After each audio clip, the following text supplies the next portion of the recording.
Chairman BR Naidu మీడియాతో మాట్లాడుతున్నారు. Live ద్వారా చూద్దాం. ఈ కల్తీ నెయ్యి ఏదైతే ఉందో డే 1 నుంచి అవన్నీ కూడా మొత్తం వైలేషన్. టెండర్ ఇచ్చినప్పటి నుంచి మీ దగ్గర ఉండొచ్చు చార్జ్ షీట్లో. టెండర్లో ఏమి ఇచ్చారు? అన్ని వైలేషన్స్. నామ్స్ ఏదైతే ఉండాలో టీటీడీ రూల్స్ అండ్ రెగ్యులేషన్స్ ప్రకారం అవన్నీ కూడా చేంజ్ చేసి పడేశారు. ఎందుకు చేశారు? ఎవరికి లబ్ధి చేకూర్చాలనే ఉద్దేశంతో ఇవన్నీ చేశారో ప్రజలందరూ గమనిస్తున్నారు. అందులో ఉన్నటువంటి ఎవరో ఒకళ్ళిద్దరు వ్యక్తులకి లాభం చేకూర్చే విధంగా ఆ యొక్క నిబంధనలు ఏవైతే ఉన్నాయో అవన్నీ కూడా చేంజ్ చేయటం జరిగింది. ఇది సిగ్గుచేటు. మళ్ళీ సామర్థ్యం లేని డైరీ ఏదైతే ఉన్నాయో వాళ్ళకి ఈ ఆర్డర్స్ ఇవ్వటం,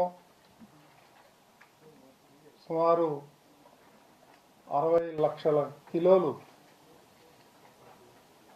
వాళ్ళ దగ్గర నుంచి కొనటం, సుమారు 250 కోట్ల రూపాయల విలువైనటువంటి ఈ నెయ్యిని కొన్నారు.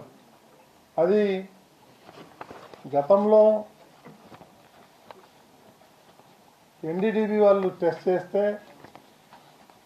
దాంట్లో యానిమల్ ఫ్యాట్ ఉందని నిర్ధారించి వాళ్ళు ల్యాబ్ రిపోర్ట్ ఇవ్వటం జరిగింది.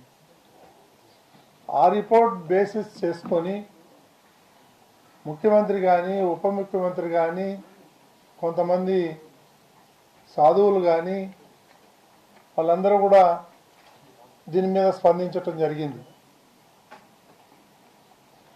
దీన్ని వదిలేసి మాకు క్లీన్ చిట్ వచ్చింది, దాంట్లో యానిమల్ ఫ్లాట్ లేదు, అది లేదు, ఇది లేదు అని బుకాయించడం వాళ్ళందరికీ సిగ్గుచేటు. కొంతమంది ఇక్కడి నుంచి ఈ బోలేబాబా డైరీని ఎవరైతే ఒక నలుగురు టీటీడీ నుంచి పంపించారు, ఈ గజ దొంగలు, వాళ్ళు వీళ్ళకన్నా మోసగాళ్ళు. వాళ్ళు పోయి వెరిఫై చేస్తే ఒక్క ఆవు లేదు, ఒక్క చుక్క పాలు లేదు, 1 గ్రాము అది వెన్న లేదు. మరి నెయ్యి ఎక్కడి నుంచి వచ్చింది? 60 లక్షల కిలోలు. అది వాళ్ళకే తెలియాలి.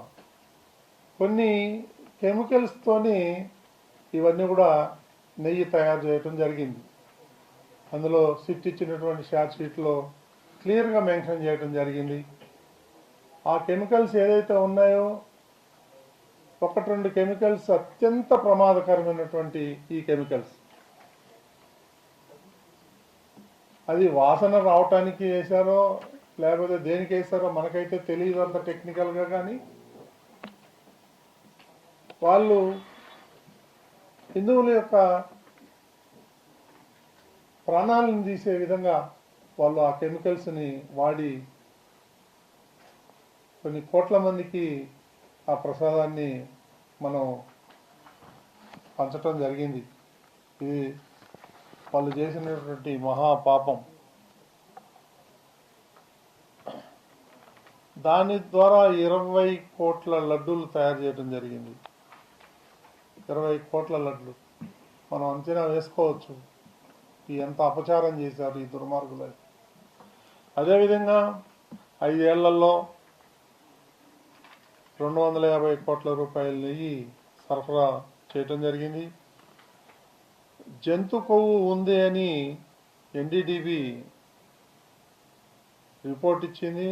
ఆ రిపోర్టును కూడా సిట్టి నివేదికలో పొందుపరచడం జరిగింది. శాస్త్రవేత్తలు నియమించింది ఎవరైతే 4 ఉన్నారో ఈ వైఎస్ఆర్సీపీ ప్రభుత్వమే. వాళ్ళని పంపించి వాళ్ళకు అనుగుణంగా రిపోర్ట్లు తెప్పించుకోవటం జరిగింది. అవన్నీ కూడా వాళ్ళు కొన్ని అబ్జెక్షన్స్ రేజ్ చేస్తే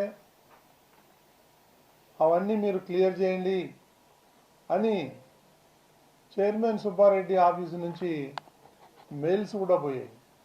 ఆ మెయిల్స్ కూడా సిట్ ఇచ్చినటువంటి నివేదికలో ఉంది. ఈ విధంగా భోలే బాబానే ఎందుకు ఎంచుకున్నారు అనంటే ఈ కమిషన్ల కోసం కకృతపడి. జోగులాంబ గద్వాల జిల్లాలో మున్సిపల్ ఎన్నికల సందడి నెలకొంది. గద్వాల మున్సిపాలిటీలోని 37 వార్డులకు చెందిన అభ్యర్థులు ప్రజలు పట్టణంలోని కృష్ణారెడ్డి బంగ్లా నుండి మున్సిపాలిటీ వరకు భారీ ర్యాలీ నిర్వహించారు. ముఖ్య అతిథిగా పాల్గొన్న ఎమ్మెల్యే బండ్ల కృష్ణమోహన్ రెడ్డి జెండా ఊపి ర్యాలీని ప్రారంభించారు. నియోజకవర్గంలో ఏ పార్టీ ఎమ్మెల్యే ఉంటే ఆ పార్టీకి చెందిన మున్సిపల్ చైర్మన్ వార్డు సభ్యులు ఉండాలని బండ్ల కృష్ణమోహన్ రెడ్డి చెప్పారు.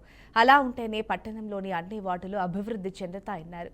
ప్రతి వార్డులో కాంగ్రెస్ అభ్యర్థులను గెలిపించాలని ఆయన కోరారు. 7 మంది కౌన్సిలర్లు నామినేషన్ వేయబోతున్నాం. అందరికీ మద్దతుగా వివిధ వార్డులకు వెళ్ళి 37 వార్డులకు వెళ్ళి పెద్ద ఎత్తున ప్రజలు రావడం చాలా సంతోషం. ఈ విజయం మీ అందరిది ప్రజల విజయం. మన వార్డు స్థానిక సంస్థల ఎన్నికలు వచ్చినాయి. ఈ స్థానిక సంస్థల ఎన్నికల్లో మీరందరూ కూడా మా పార్టీ తరఫున ఏమన్నా ప్రతి ఒక్క వ్యక్తిని గెలిపించాలని కోరుకుంటూ, ఎందుకంటే నేను ఎమ్మెల్యేగా ఉన్నా పనులు కావాలి, వార్డుల్లో పనులు కావాలంటే ఎదుగో దున్నపోతు గడ్డేసి ఆవుకు పాలు పిండమంటే రావు. ఆవుకే గడ్డేయాల, ఆవే పాలిస్తుంది. ఎవరికో ఓటేస్తే మనకి వార్డులో పనులు కావు. దయచేసి ఆలోచన చేయండి. గతంలో నేను ఎమ్మెల్యేగా ఉన్నా అన్ని కూడా వార్డులో చాలా మటుకు చేసుకున్నాం. చేయాల్సిన అవసరం చాలా ఉన్నాయి. దయచేసి ఈ ఎన్నికల్లో మీరందరూ కూడా హస్తం గుర్తుకు ఓటేసి గెలిపేయాలని కోరుకుంటూ, ఇక్కడ వచ్చేసిన ప్రతి ఒక్కరు కూడా పేరు పేరున, ఎందుకంటే చాలా మంది పెద్ద ఎత్తున వచ్చినారు. ఈరోజు ఈ నామినేషన్ పర్వం 5 గంటల వరకు ఉంటది. వాళ్ళందరూ కూడా మీ అందరి సహాయ సహకారాలతో మనము ఇక్కడ మున్సిపాలిటీకి పంపిస్తే మీ స్థానిక సమస్యల మీద పూర్తిగా తెలిసిన వ్యక్తులు నిలబెట్టాం. ఈసారి వాళ్ళు మీ సమస్యలను తీర్చడానికి మీ ముందుకు వస్తున్నారు. ప్రతి వార్డులో